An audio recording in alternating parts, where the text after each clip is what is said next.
Sindh high court کے باہر 27ویں آئینی ترمیم کے خلاف وکلاء کا کنونشن۔ وکلاء کی سندھ ہائی کورٹ کے گیٹ پر تعینات پولیس اہلکاروں کے ساتھ دھکم پیل، پولیس اہلکاروں کو ہائی کورٹ سے باہر نکال دیا۔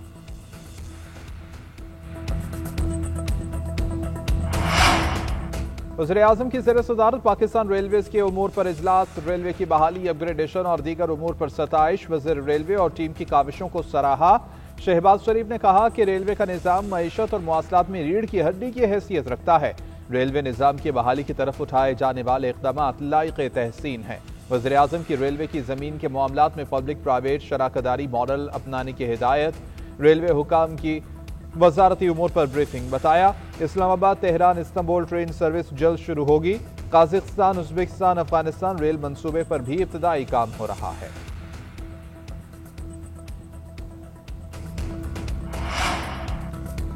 اسلام آباد ہائی کورٹ کے 4 ججز کا 27ویں ترمیم کے خلاف آئینی عدالت سے رجوع۔ جسٹس محسن اختر، جسٹس اعجاز اسحاق، جسٹس سمن رفت اور جسٹس بابر ستار نے درخواست دائر کی، اپیل سپریم کورٹ بھجوانے کی استدعا۔ دوسری جانب ججز ٹرانسفر کیس میں بھی ہائی کورٹ ججز کا نئی درخواست دائر کرنے کا فیصلہ، ججز وفاقی آئینی عدالت میں درخواست دیں گے، اپیل سپریم کورٹ واپس بھیجنے کی استدعا کی جائے گی۔ متفرق درخواست کے مطابق یہ اپیل آئینی عدالت میں ٹرانسفر نہیں ہو سکتی۔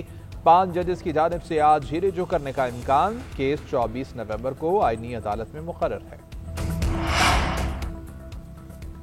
سونے کی درآمد اور برآمد پر عائد پابندی ختم، نوٹیفیکیشن جاری۔ وفاقی کابینہ کی جانب سے منظوری کے بعد وزارت تجارت نے آرڈر جاری کیا۔ نوٹیفیکیشن کے مطابق سونے کی عالمی تجارت سے متعلق معطل شدہ SRO بحال کر دیا گیا ہے۔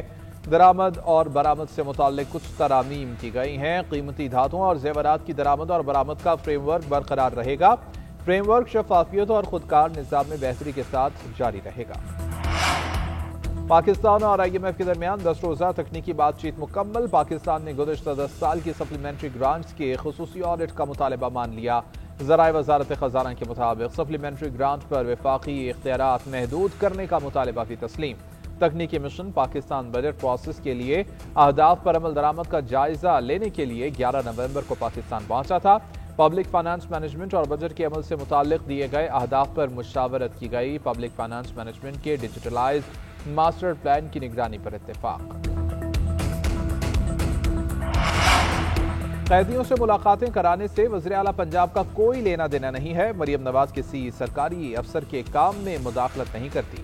وزیر اطلاعات پنجاب اسما بخاری کا سہیل آفریدی کے خط پر جواب، کہتے ہیں جیل رولز کے مطابق سیاسی ملاقاتوں کی اجازت نہیں ہوتی۔ جیل سپرنٹینڈنٹ اس حوالے سے حتمی اتھارٹی ہے۔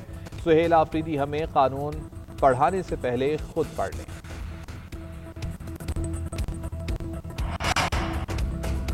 صدر یا وزیر اعظم سمیت کسی کے لیے بھی استثنا نہیں ہے۔ اب سردار وڈیروں اور بیوروکریسی کا نہیں، اللہ کا نظام ہوگا۔ حافظ نعیم الرحمان کا مینار پاکستان پر منعقدہ اجتماع سے خطاب، دھوکے کے ذریعے اقتدار میں آنے والے امریکہ سے ڈرتے ہیں۔ اگر کوئی طاقت یا فارم 47 کے ذریعے قبضہ کرے گا تو پھر مزاحمت ہوگی۔ بنگلہ دیش میں جماعت اسلامی کے امیر کو پھانسی دی گئی، لیکن وہاں نوجوانوں نے جدوجہد نہیں چھوڑی۔ پرامن طریقے سے نظام کی تبدیلی کا شعور بیدار کریں۔